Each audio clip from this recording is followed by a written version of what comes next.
Hey everybody, Tony Donaldson from Electric Bike Action, and I'm here today with the brand new Wabash RT.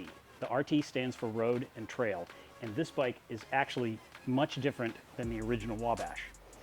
We are here in beautiful San Marcos, California, with a lovely lake behind us. We've been to the top of these mountains behind us, and we've got some first impressions. And I think this is a really fantastic bike, and I think you might be interested in it too.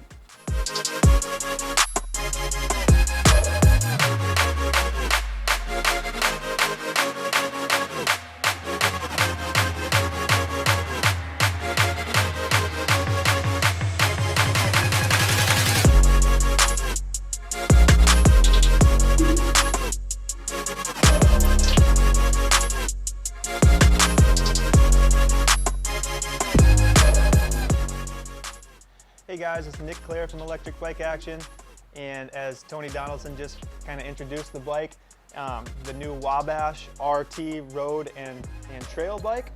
This thing's been completely redesigned from their previous generation, and I just kind of want to give you guys a first ride impression and some of the things that stood out to me right off the bat. Initially, I picked the bike up and I thought it's a little heavy, you know. Don't quote me, but I think it's around 43 pounds, which is on par for bikes with, you know, class 3 mid-drive, you know, gravel bikes. But if you're not familiar with gravel bikes, a lot of the gravel bikes we've ridden so far up to this point tend to have a little bit more of an aggressive geometry and tend to be more on the rigid side. Like I mentioned, it was heavy, but you turn the power on and that feeling goes away. And again, like with the Crosscore, this motor has been updated quite heavily, and they have an automatic mode, which is kind of, I would refer to it, describe it as kind of a predictive mode.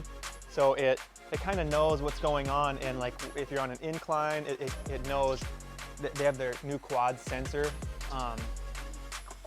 you know, 4 different sensors, and one's always keeping track of what's happening. And if you're on like an incline, it kind of knows, okay, I've got to give you a little bit more. If you're on a decline, descending, it's not just going to give you all the power right off the bat.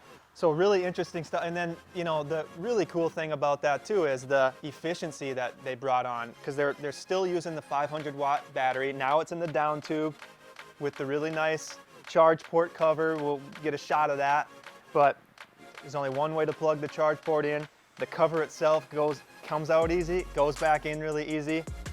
Simple thing, but it's missed with certain companies, so really nice to see that.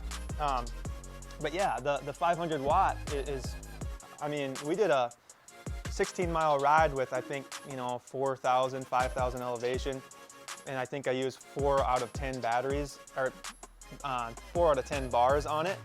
And I mean, it was plenty of power to get me up some of the technical single track rocky stuff. Plus that in combination with these 45mm wide Maxxis Rambler tires, which is my favorite gravel tire that I've ridden so far. And with the bigger tire, you can bring the pressure down quite low, and it still feels good cornering, but you're gonna get that a little bit more plush feel on the rockier stuff. So overall, first ride impression, really stoked on it. I'm excited to get more time on it. Oh, the other thing is the dropper seat post.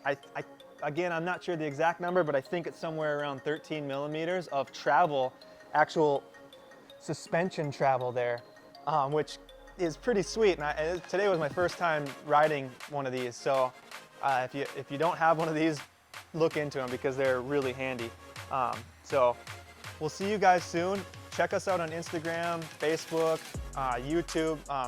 Like, comment, and subscribe. You know, let us know down below if you have any comments and concerns about this bike, and we'll get back to you, and we'll see you guys in the next video.